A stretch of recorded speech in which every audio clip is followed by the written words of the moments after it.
What's up, homies? Let's talk about the short scale bass versus the full scale bass. Will the short scale ever take the popularity away?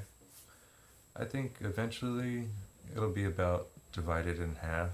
It's almost divided at the moment, but a lot of the newer players are going towards the short scale bass, especially for like newer genres of music like indie. It's more acceptable to play whatever you want, what looks more funky or different. I've noticed that a lot, that players want to play something that looks different than what their dad played or what their grandpa played at this point. As many generations we played the same instrument, so of course we're all going to want to play something that looks more funky.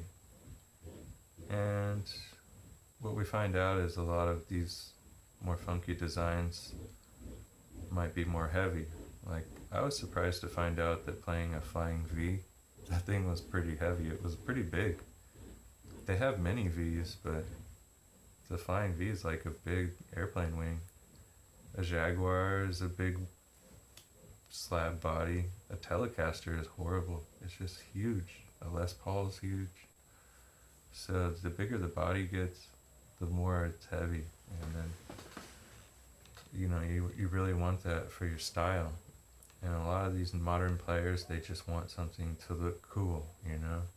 They don't care if it breaks their back. If it makes them look cool, that's worth it, you know? But what's fallen into place is the short scale bass because it's funky. Nobody's really played it for a while. There's vintage examples. There's the Fender Mustang, the Fender Music Master, which was the cheaper version of the Mustang. There was the Squier Vista, which is the same thing as the Bronco, which is the same thing as the Music Master. And, we have a lot of these kind of laying around. Hofner made them. There's short scale basses made by all the companies now because of the boom of people playing them. So, but why are they coming out? Why does everybody want to play one of these? It's because they're easier to play.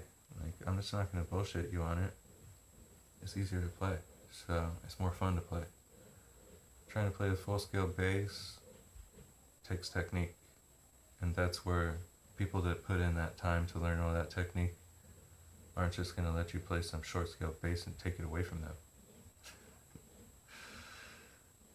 Yeah, you'd be surprised how many records you've already heard with somebody playing a short scale on it and you didn't even know. Rolling Stones, Beatles. And I don't know if anybody really cares from the audience's point of view. They're never going to know. I never thought about asking that question when I watch people play music. Hey, sir, you on stage, is that a short scale? I mean, come on, June. You're overthinking it.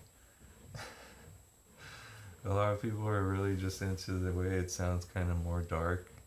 It has shorter strings, so it sounds a little bit darker. And I think it sounds more sterile in my opinion. I don't know if it sounds darker, really. A lot of people say darker, but I think it sounds more plain. But sometimes you want a bass to sound plain, and when more of the notes sound like each other, it sort of sounds more melodic. Instead of like, some of the overtones of the P bass sound better in some places on the neck than they do on others. So I don't know. That's just my opinion. You'll be jamming and all of a sudden you're like, this doesn't work. I would say the P bass is pretty good though. It's really the standard of like working with other instruments. And that's the full scale. So you kind of want both. Which one should you play first? That's really the hardest thing to decide because you'll get better at wherever you play the most first. So hard. I tried to just play full scale and then I was just like, man, now I can't play my short scale as good. So I should learn the short scale really well. But it's not like you want to work your way up. You just start off with what you're going to play, right? So just play the regular scale. You could battle it with your head all day long. you can't play both at the same time. You're gonna be looking at your hands because you can't get used to either one.